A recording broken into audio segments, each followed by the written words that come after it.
Gusto mo bang malaman ang tungkol sa simula ng lungsod ng Davao City? Sa video na to, pag-uusapan natin ang kasaysayan at simula ng isa sa pinakamalalaking lungsod ng Pilipinas, ang Davao City. Tara, samahan niyo ako sa isang mabilis pero makabuluhang paglalakbay sa nakaraan. Bago pa man dumating ang mga Kastila, ang lugar na ngayon ay tinatawag na Davao ay tirahan na ng iba't ibang katutubong grupo tulad ng mga Bagobo, Mandaya at Kalagan.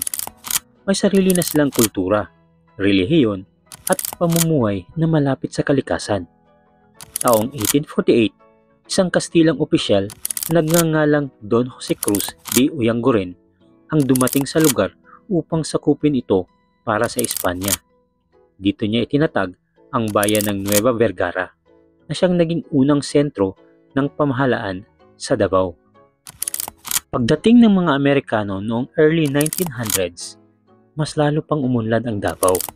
Dumagsa ang mga migrante mula sa Luzon at Visayas, pati na rin ang mga Hapones na nagtayo ng mga malalawak na plantasyon ng abaka.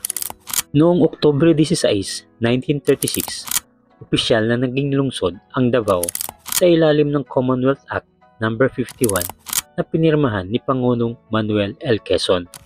Si Santiago Arteaga ang unang alkalde ng Davao City. At mula noon, hindi na napigilan ang paglago ng Davao. Ngayon, kilala ito bilang sentro ng kalakalan, turismo at kultura sa Mindanao.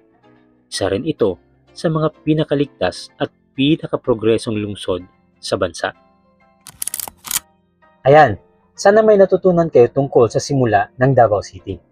Kung gusto niyo ng mga ganitong mga history vlogs, huwag niyong kalimutan mag-like, mag-share, at mag-subscribe. Kita-kits sa susunod nating biyahe sa kasaysayan.